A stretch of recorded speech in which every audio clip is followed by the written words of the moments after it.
Good morning students. आज हम बात करेंगे फोटोसिंथेसिस। और जो फोटोसिंथेसिस में हम पढ़ रहे थे सेक्स कार्डिनल पॉइंट हाइपोथेसिस।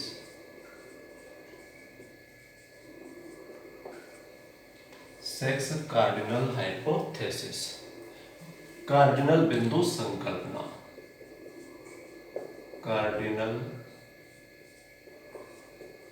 बिंदु संकल्पना।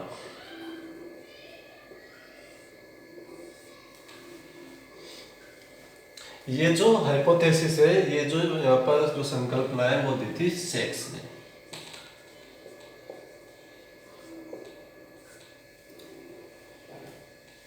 इसके अकॉर्डिंग क्या होता है, इसके अकॉर्डिंग जो है किसी भी फैक्टर के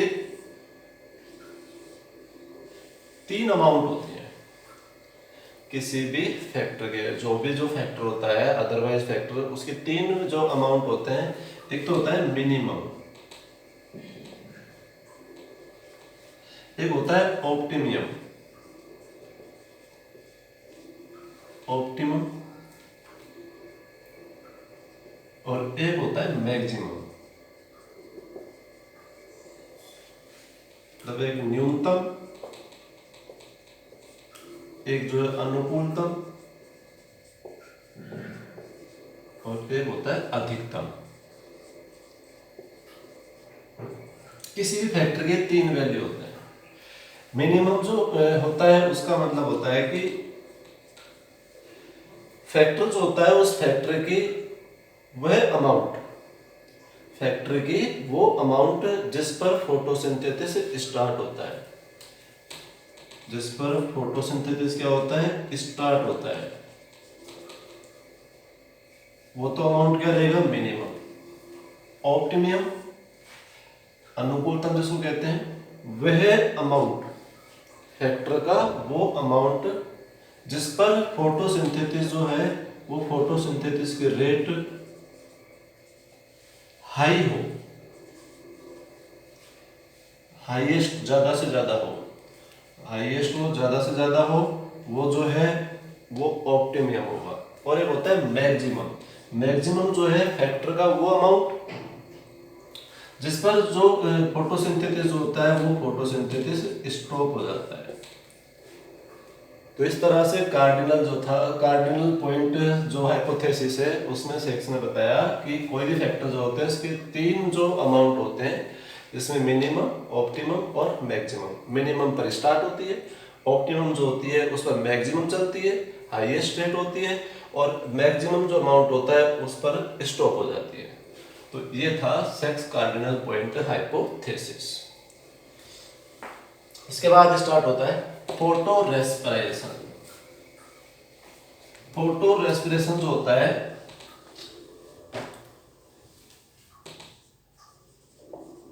फोटो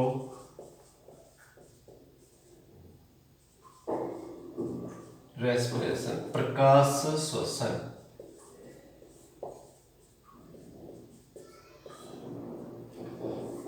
प्रकाश श्वसन जो है, फोटो रेस्पिरेशन क्या होता है, फोटो रेस्पिरेशन जो है, प्लांट जो होते हैं,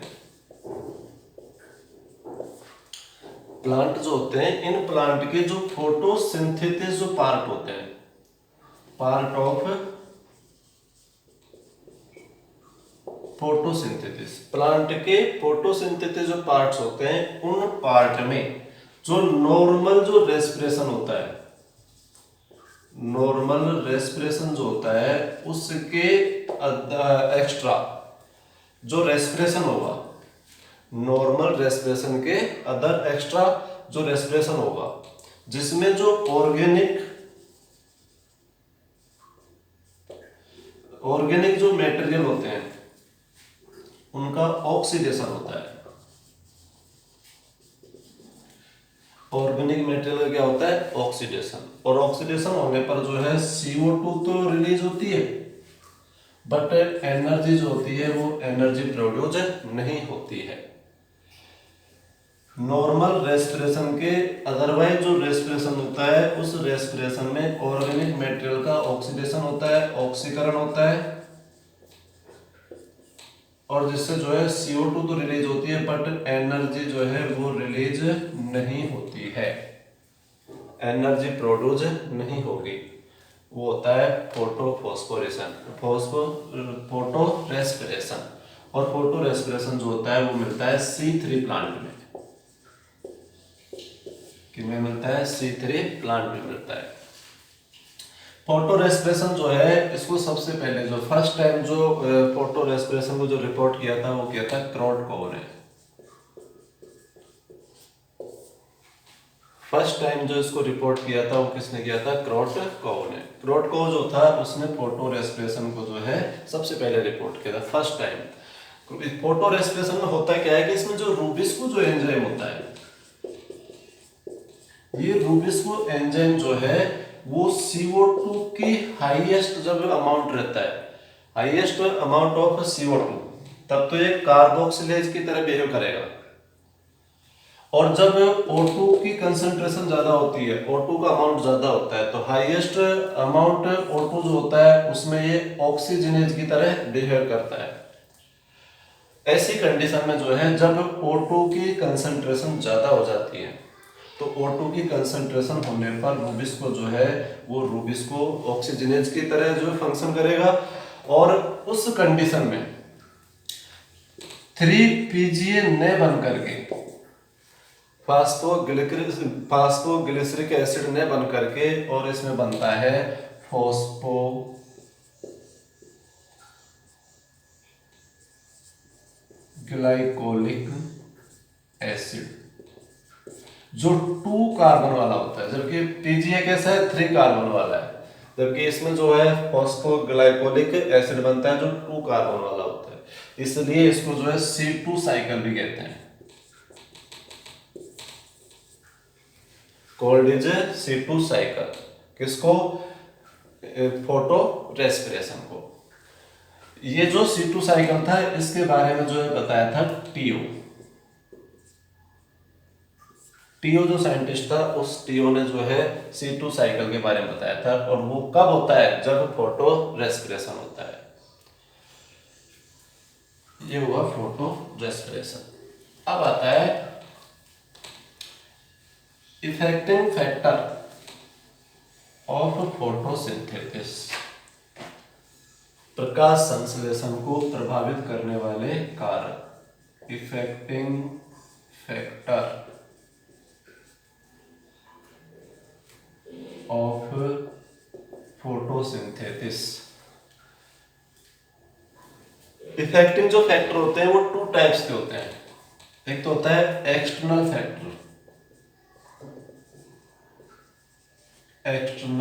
फैक्टर, बाह्य कारक।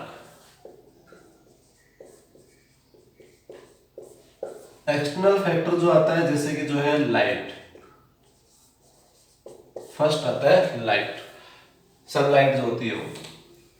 लाइट जो है ये 3 टाइप से फोटोसिंथेसिस को जो है इफेक्ट करती है। एक तो होता है optical intensity, optical intensity,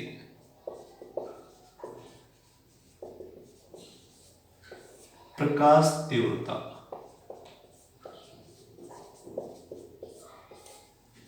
optical intensity जो होती है वो फोटोसिंथेसिस को कैसे इफेक्ट करता है, ये इसका फर्स्ट पॉइंट है लाइट का। तो जैसे जैसे लाइट की जो है इंटेंसिटी बढ़ाते हैं, तो लाइट की इंटेंसिटी जब बढ़ेगी, इंटेंसिटी बढ़ाते हैं तो फोटोसिंथेसिस जो होता है वो भी बढ़ेगा। इंटेंसिटी रेट जो है हाई होगी, फोटोसिंथेसिस की रेट भी हाई होगी, बट एक लिमिट तक। उस लिमिट के बाद में जो है एक लिमिट तक जो है होता है, लिमिट के बाद क्या होगा? लिमिट के बाद स्टॉप हो जाती है। तो इस तरह से ऑप्टिकल इंटेंसिटी जो होती है वो भी फोटोसिंथेसिस को इफेक्ट करती है। ऑप्टिकल इंटेंसिटी जो होती है फुट कैंडला में मेजरमेंट किया जाता है इसका। फुट कैंडला, फुट कैंडला में जो है इसका मेजरमेंट किया जाता है किसका, ऑप्टिकल इंटेंसिटी का। सेकंड जो पॉइंट आता है वो आता है nature of light, nature of light, प्रकाश की प्रकृति।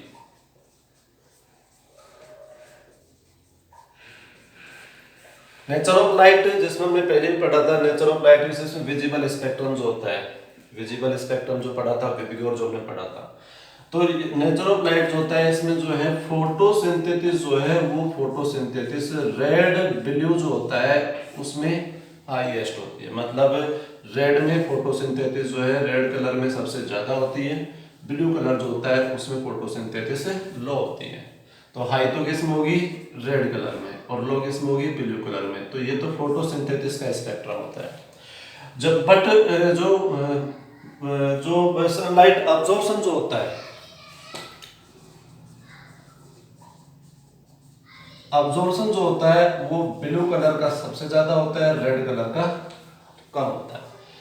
ब्लू कलर जो है उसका अब्जॉर्प्शन हाई होता है, हाईएस्ट होता है, जबकि रेड कलर का जो अब्जॉर्प्शन होता है वो लो होता है। ये होता है अब्जॉर्प्शन का स्पेक्ट्रम और ये होता है फोटोसिंथेसिस का स्पेक्ट्रम। ये चीजें जो है वो एक तरह से कंपटीशन एग्जाम में भी पूछा जाता है कि जो फोटोसिंथेसिस का जो स्पेक्ट्रम होता है वो क्या होता है, तो रेड ब्लू, रेड हाईएस्ट और ब्लू में लो। जबकि लाइट अब्जॉर्प्शन तो उसमें जो है ब्लू रेड, ब्लू जो होता है उसका अब्जॉर्प्शन हाईएस्ट होता है जबकि रेड का कम होता है। तो इस तरह से जो है नेचर ऑफ लाइट जो होता है वो भी फोटोसिंथेसिस को इफेक्ट करती है। एक आता है period of light. Period of light जो होता है उसका मतलब है कि प्रकाश की अवधि। पीरियड ऑफ लाइट जो होता है उसमें प्लांट को जब लॉन्ग टाइम तक लाइट मिलेगी तो फोटोसिंथेसिस जो है मैक्सिमम होता है, और अगर प्लांट को लाइट जो है कम मिलेगी तो फोटोसिंथेसिस भी लो हो जाएगा। बट इसमें अगर रेगुलर लाइट मिलता है उसके कंपेयर गैप गैप में अगर सनलाइट मिलती है तो उसमें फोटोसिंथेसिस ज्यादा होता है, हाईएस्ट होता है। तो ये हुआ फर्स्ट पॉइंट। एक चीज इसमें हम पढ़ लेते हैं, कई बार कंपटीशन एग्जाम में वो भी पूछा जाता है कि जो फोटोसिंथेसिस है, फोटोसिंथेसिस और रेस्पिरेशन का रेशो क्या होता है। फोटोसिंथेसिस और रेस्पिरेशन का रेशो क्या होता है। फोटोसिंथेसिस और रेस्पिरेशन का जो रेशो होता है वो 10:1 होता है। 10:1 कब, दिन के समय। मतलब आप कह सकते हैं कि जैसे कि जो लगभग 10 o'clock से और जो 4 o'clock के बीच का वो जो होता है उसमें इसका रेशो जो होता है वो 10:1 होता है। बट मॉर्निंग टाइम और इवनिंग टाइम जो होता है वहां पर जो है फोटोसिंथेसिस और रेस्पिरेशन का रेशो जो होता है वो इक्वल होता है। मॉर्निंग और इवनिंग, इसमें जो रेशो होता है फोटोसिंथेसिस और रेस्पिरेशन का वो होता है 1:1, इक्वल रहता है। सुबह और शाम जो अनुपात होता है वो इक्वल रहता है, क्योंकि जितना फोटोसिंथेसिस होता है उतना ही जो है रेस्पिरेशन होता है। बट दिन के टाइम में जो है रेस्पिरेशन जो है वो बहुत लो होता है जबकि फोटोसिंथेसिस बहुत हाई होता है, जिसका रेशियो जो होता है वो 10:1, फोटोसिंथेसिस 10:1। तो ये जो है ये इंपॉर्टेंट चीज होती है जिसमें पूछा जाता है कि इसका रेशियो जो है फोटोसिंथेसिस और रेस्पिरेशन का डे टाइम में क्या होता है, तो 10:1। मॉर्निंग और इवनिंग में पूछे तो 1:1 इक्वल रहता है। इसके बाद दूसरा जो फैक्टर स्टार्ट होता है वो होता है टेम्परेचर। इफेक्टिंग फैक्टर का दूसरा पॉइंट जो आता है वो आता है टेम्परेचर।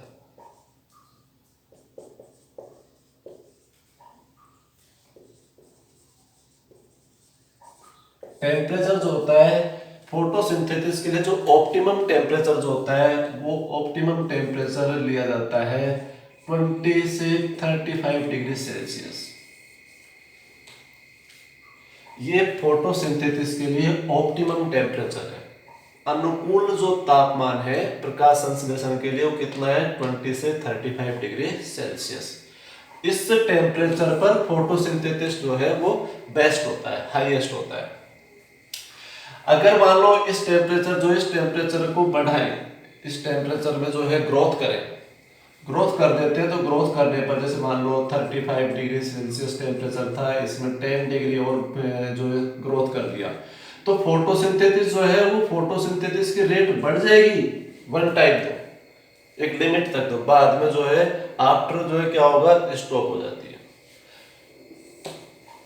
तो मैक्सिमम जो ऑप्टिमम टेम्परेचर है वो क्या होता है 20 से 35 डिग्री सेल्सियस। इससे लो होगा तो भी जो है फोटोसिंथेसिस की रेट कम हो जाएगी, लो हो जाएगी। इससे हाई होगा तो भी फोटोसिंथेसिस की रेट जो होती है वो लो हो जाएगी। C3 जो प्लांट्स होते हैं, उन C3 प्लांट्स के लिए जो फोटोसिंथेसिस के लिए जो टेम्परेचर होता है वो टेम्परेचर होगा 25 से 30 डिग्री सेल्सियस। C3 प्लांट के लिए ऑप्टिमम टेम्परेचर ये माना जाता है। C4 जो प्लांट होते हैं, C4 प्लांट जो होते हैं उनसे 30 से 35 डिग्री सेल्सियस टेम्परेचर जो होता है वो ऑप्टिमम माना जाता है C4 प्लांट्स के लिए। कोनिफर जो प्लांट्स होते हैं,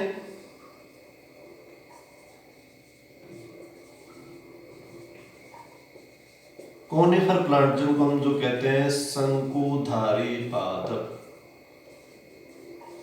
कोनिफर जो प्लांट्स होते हैं शंकुधारी जो पादप होते हैं, उन शंकुधारी पादपों के लिए जो टेम्परेचर की रिक्वायरमेंट जो होती है वो होती है 35 डिग्री। कोनिफर शंकुधारी जो पादप होते हैं, उन शंकुधारी पादपों में जो टेम्परेचर होगा फोटोसिंथेसिस के लिए वो 35 होता है। 35 डिग्री सेल्सियस जो है इनके लिए ऑप्टिमम माना जाता है। लाइकेन जो होती है, उन लाइकेनों के लिए जो माना जाता है वो कितना होता है, लाइकेन जो होती है इनको फोटोसिंथेसिस के लिए जो टेम्परेचर होता है वो टेम्परेचर 28 डिग्री सेल्सियस होता है। लाइकेन जो है, इन लाइकेन के लिए जो फोटोसिंथेसिस टेम्परेचर होता है वो कितना होता है 28 डिग्री सेल्सियस। लाइकेन जो है, एक चीज और यहाँ पे लाइकेन के बारे में समझ लो, लाइकेन एक पॉल्यूशन इंडिकेटर है, प्रदूषण सूचक है। लाइकेन जो है उन स्पेसों में रहेगा, लाइकेन वहां रहता है जहां पर पॉल्यूशन नहीं होता है, और जहां पॉल्यूशन होता है वहां पर लाइकेन फाइंड नहीं होगा, नहीं मिलेगा। लाइकेन के लिए 28 डिग्री सेल्सियस। इसके अलावा जो स्कुलेंट जो प्लांट होते हैं,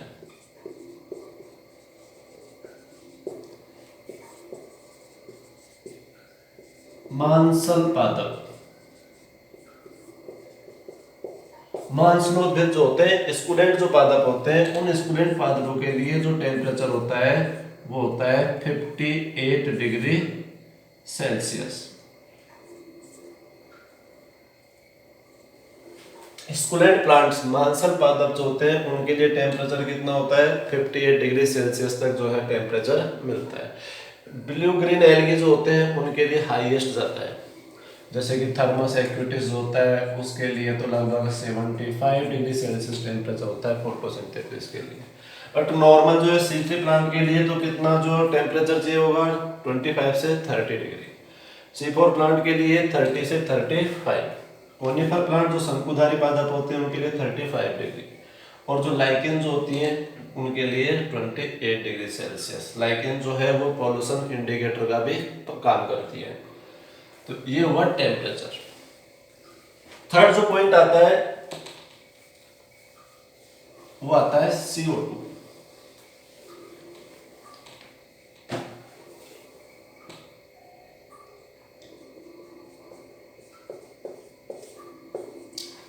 कार्बन डाइऑक्साइड।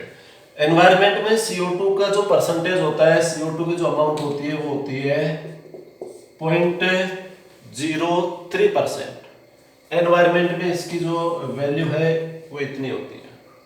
अगर इस अमाउंट को 1% तक जो है ग्रोथ करें, इस अमाउंट में 1% तक ग्रोथ करें, तो ग्रोथ करने पर फोटोसिंथेसिस जो है वो फोटोसिंथेसिस की रेट हाई हो जाएगी, फोटोसिंथेसिस भी जो है ग्रो करेगा। बट इसके बाद फोटोसिंथेसिस जो है वो स्टॉप हो जाएगा, बिकॉज CO2 का जब अमाउंट बढ़ेगा, CO2 की रेट जब जो है बढ़ेगी, ग्रो करेगी, तो CO2 की रेट ग्रो करने पर जो गार्ड सेल्स होती हैं, स्टोमेटा में जो गार्ड सेल्स होती हैं, उन गार्ड सेल से ABA एब्सिसिक एसिड जो है इसका सेक्रेट हो जाएगा, स्राव होगा, और जब ABA का सेक्रेशन बढ़ेगा तो इससे गार्ड सेल जो है क्लोज हो जाती है, गार्ड सेल जो है वो एक तरह से हम कह सकते हैं कि जो है फूल जाती है, और ऐसी कंडीशन में गार्ड सेल जो होती है वो फूल जाती है, स्टोमेटा को क्लोज कर देते हैं। ABA का सेक्रेशन होने पर स्टोमेटा क्लोज हो जाते हैं। स्टोमेटा क्लोज हो गए तो फोटोसिंथेसिस जो होता है वो भी क्या हो जाएगा, स्टॉप हो जाएगा, फोटोसिंथेसिस स्टॉप हो जाता है। तो इस तरह से ये एक्सटर्नल फैक्टर जो थे वो फोटोसिंथेसिस को इफेक्ट करते हैं। अब आते हैं इंटरनल फैक्टर।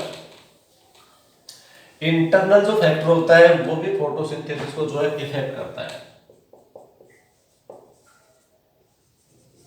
इंटरनल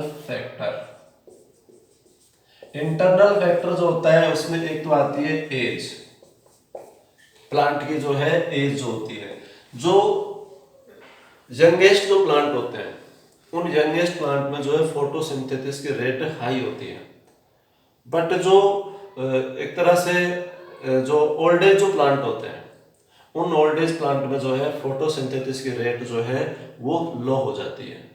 तो इस तरह से जो है एज भी फोटोसिंथेसिस को इफेक्ट करता है।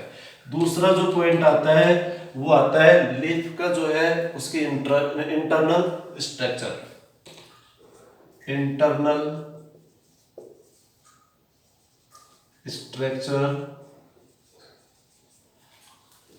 ऑफ